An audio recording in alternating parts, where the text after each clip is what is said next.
Germany didn't fail its energy transition. It succeeded, and that success is now destroying its industry.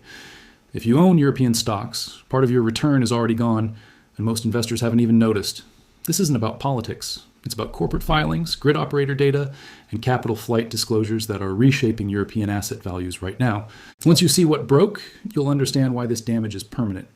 If you hold German industrial equities, European manufacturing bonds, or broad Eurozone ETFs, you're exposed to an energy infrastructure that achieved record renewable penetration while simultaneously destroying its own reliability. This isn't a temporary setback or policy adjustment period. It's a structural failure that's forcing permanent industrial reallocation away from Europe's largest economy. And the capital has already started leaving. This is balance sheet mathematics, documented in sources that markets haven't fully priced yet. What makes this critical for your portfolio is the timing. Markets are treating Germany's energy transition as a temporary cost increase. The data shows it is a permanent competitive disadvantage that hasn't been reflected in equity valuations or credit spreads. Let me show you exactly what broke and why it matters to your positions today. Germany achieved what many energy economists considered impossible.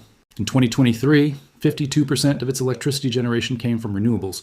Wind and solar combined for 150 gigawatts of capacity, more renewable capacity per capita than any major industrial economy in history. And then the system broke, not in the way critics predicted, but precisely because it succeeded at its main objective. Here's what that actually means. Germany replaced reliable power with the weather.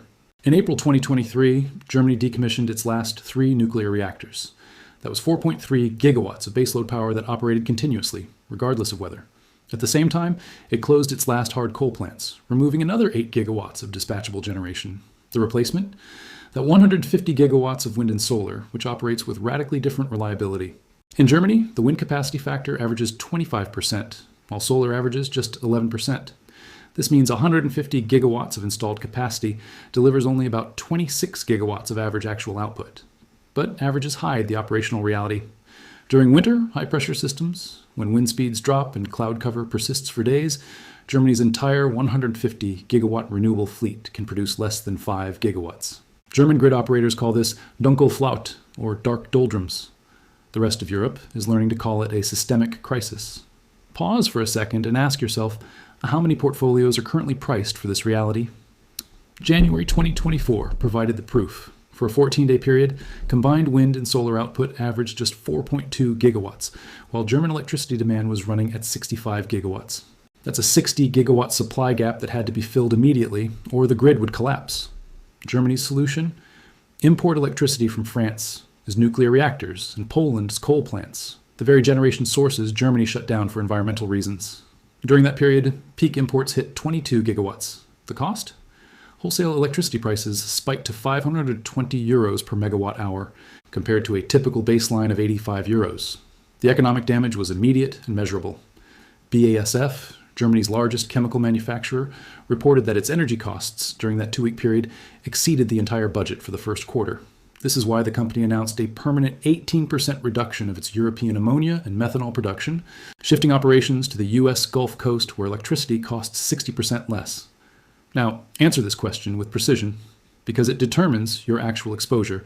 What percentage of your portfolio is allocated to European industrials, German automotive, chemicals, or any manufacturing sector dependent on stable, affordable electricity? Check your holdings now, then comment your sector allocation below. The data suggests most investors carry significant German industrial exposure through European equity indices without understanding the underlying energy cost structure that has become permanently uncompetitive. ThyssenKrupp's 2024 annual report stated that energy now represents 38% of steel production costs in Germany, up from 19% in 2019. The company disclosed it cannot economically produce steel in Europe when electricity prices exceed 120 euros per megawatt hour.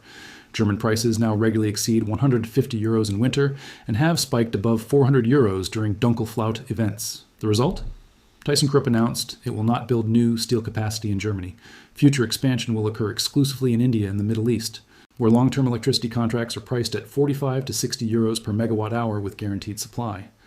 Volkswagen Group disclosed in investor presentations that battery cell manufacturing in Germany is 43% more expensive than in China, with electricity being the primary cost difference. That's why the company redirected 35 billion euros in planned German battery investment toward North American facilities, where subsidies and lower electricity costs create a 30% to 40% total cost advantage. Corporate boards are making these decisions this quarter. This is permanent capital reallocation, documented in regulatory filings. At this point, Germany has only two options, and neither is cheap. The grid instability dimension compounds the cost problem. Germany's 4 transmission system operators reported 4,800 hours of emergency grid interventions in 2023. That AOS 200 days where operators had to manually adjust generation or force consumption changes just to prevent blackouts. These interventions cost 4.8 billion euros last year, a 340% increase from 2019. The data is clear. The success of Germany's green energy push created an industrial crisis that the market has yet to fully comprehend. You've been told Germany's energy transition is a model for the world. But what if the model's broken? What if it's breaking the German economy right now? The official story is that renewables are making energy cheaper. The reality is that industrial consumers are paying 14% more for electricity because of network charges needed to manage an unstable grid. Siemens Energy recently reported that grid instability has driven up their warranty and maintenance costs by 28% since 2021.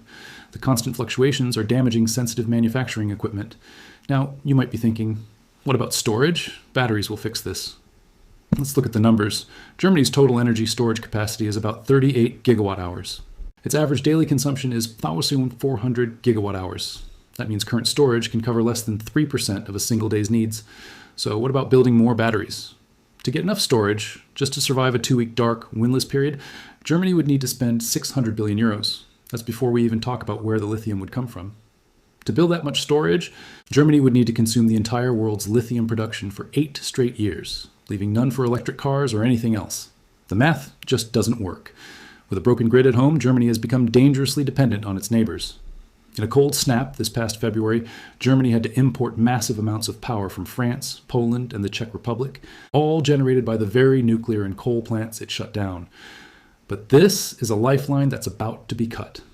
France has already said it will prioritize its own citizens in a crisis, and Poland is under pressure to close its coal plants.